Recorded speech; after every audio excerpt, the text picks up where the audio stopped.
After Jesus died on the cross on Friday, on the 6th day of the week, the preparation day, the day prior to the Sabbath, he was taken to a tomb.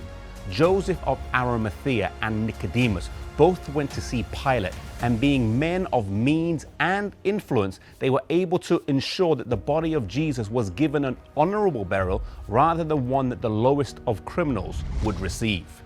Luke 23 verse 50 to 56 points out that this day was the preparation day, the day prior to the Sabbath, and it was drawing near. As they didn't have time to prepare the body of Jesus fully, they went home with the intention to come back on the first day of the week.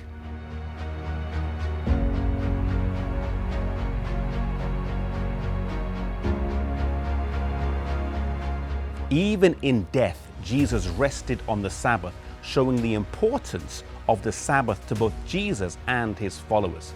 He was taken to what is known today as the Garden Tomb. This tomb here behind me, which was discovered in the late 1800s, is believed by many believers and scholars alike to be the place where Jesus rested. Soldiers were placed outside, and for a while it looked like they had finally gotten rid of Jesus. However, as the text says, "O death, where is thy sting? O grave, where is thy victory?"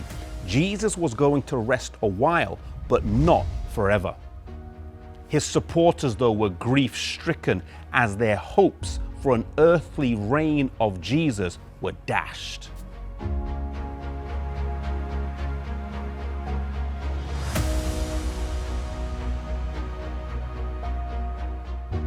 A large portion of the New Testament is focused on proving this key attribute of Jesus' divinity, that he rose from the dead. As the song says, we serve a risen Savior. He's in the world today. I know that he is living, no matter what men may say. When Jesus rose from the grave, it was marked, like his death, by an earthquake. The soldiers who were standing guard witnessed this momentous event. They saw the stone rolled, they saw the angels come down, and they saw Jesus come from the grave. Convicted in their hearts and with a story on their lips, they went to tell the priests, but they bribed them and convinced them to say that the disciples came and stole his body while they slept.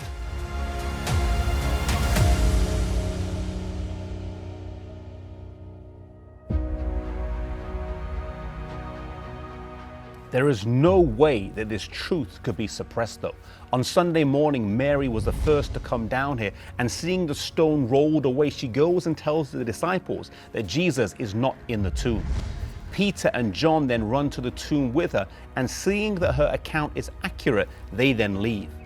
Mary, though, stays, and she lingers a while, stricken with grief. She then sees two angels who ask her why she is crying, and she says that they have taken Jesus' body and she cannot find it. It is then that Jesus appears to her and says, "Mary." She responds and says, "Rabbi," or teacher, and he tells her to go and tell the others and Peter that he is risen. He specifically mentions Peter, for he knew how bad Peter felt since his denial, and he wants to let him know that he is forgiven.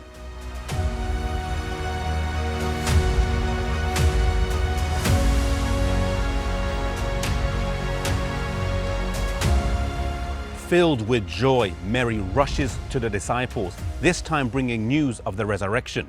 It was almost news that was too good to be true. Their hopes and dreams had been crushed at Calvary, and now just a few days later, he is risen. The idea or concept of a resurrection is incredibly difficult to get one's mind around, but it was news that they wanted to believe. After all the miracles that Jesus had done, this was surely possible.